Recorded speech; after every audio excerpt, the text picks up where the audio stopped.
Welcome back. America అధ్యక్షుడు Donald Trump కుమార్తె Ivanka Trump పై హత్యాయత్నానికి సంబంధించి సంచలన విషయాలు వెలుగులోకి వచ్చాయి. ఇరాన్ కు చెందిన ఇస్లామిక్ రెవల్యూషనరీ గార్డ్ కార్ప్స్ తో సంబంధాలు ఉన్నట్టు భావిస్తున్న ఓ ఉగ్రవాది ఇవాంకా ట్రంప్ ను హత్య చేయడానికి కుట్ర పన్నినట్లు అమెరికా భద్రతా సంస్థలు వెల్లడించాయి.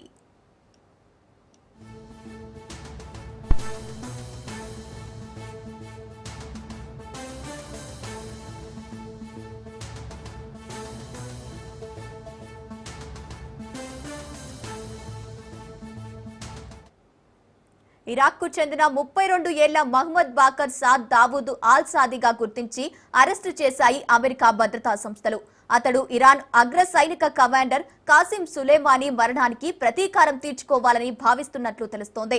2020లో అమెరికా డ్రోన్ దాడిలో కాసిం సులేమానీ హతమయ్యాడు. ఆ ఆపరేషన్ కు అప్పటి అధ్యక్షుడు డొనాల్డ్ ట్రంప్ ఆదేశాలు ఇచ్చారు. అప్పటి నుంచి ట్రంప్ కుటుంబాన్ని టార్గెట్ చేసుకోవాలని ఆల్ సాది నిర్ణయించుకున్నట్లు దర్యాప్తులో వెల్లడైంది.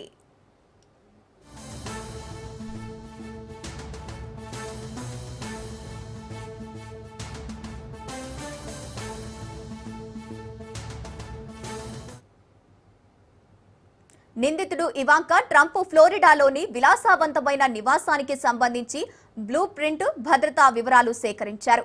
కొంతకాలంగా ఆమె ఇంటి చుట్టుపక్కల రెక్కి నిర్వహించినట్లు కూడా అధికారులు గుర్తించారు. ఈ కేసుపై మాజీ ఇరాకీ మిలిటరీ అధికారి యాంటిఫాదు కార్బర్ స్పందిస్తూ కాసిం సులేమానీ మరణం తర్వాత ఆల్ సాది తీవ్ర ఆగ్రహంతో ఉండేవాడు.